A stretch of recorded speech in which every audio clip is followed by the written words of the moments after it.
Okay, we're going to strain out our kefir grains that have fermented for 48 hours in a dark place, covered with just a coffee filter and a rubber band in a jar. You always want to use glass jars. And this is an old coffee filter I got at a thrift store, and it's got plastic mesh, which you don't want to use metal with kefir grains, and it works great. I wish I could find some more of these, but it doesn't let any of the smaller kefir grains through. So I just strain out the liquid kefir grains, and I'm going to use them again. Now, I ordered from posymom.com about this much kefir grains, probably I'd say 2 months ago, and this is what I have now. It proliferates, it grows, it multiplies. And so, you know, when you get this much, I'm trying to give them away to friends. I have all kinds of friends I'm giving kefir grains to so that they can start making their own kefir water. And it's a lot. It really multiplies quickly if you're doing it right and they like what you're doing.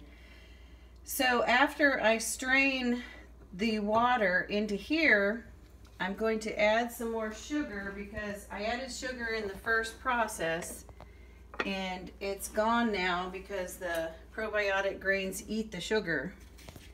So I'm going to add, I probably would have more liquid than this, but about a tablespoon of the rawest, most unprocessed organic sugar you can get. And this is from Costco, sugar in the raw.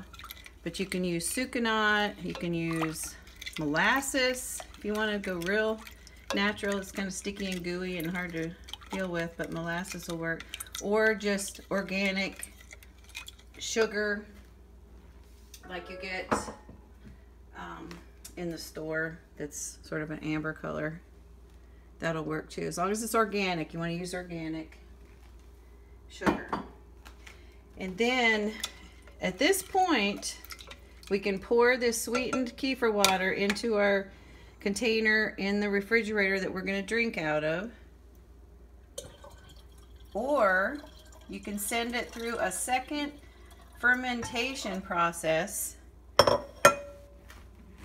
you need to put it in bottles with wire locking tops because it gets pretty fizzy and it will explode. You want to open this up in the sink because it'll just boil over like champagne when you open it sometimes. So you can put it in here in a locking top bottle, ferment it one more time for 4 days at room temperature in a dark place, and then you will have fizzy kefir water. So you can either just drink the kefir water as it is, sweetened a little bit, or fizzy, and you still have to add more sugar to it before you do the second fermentation process.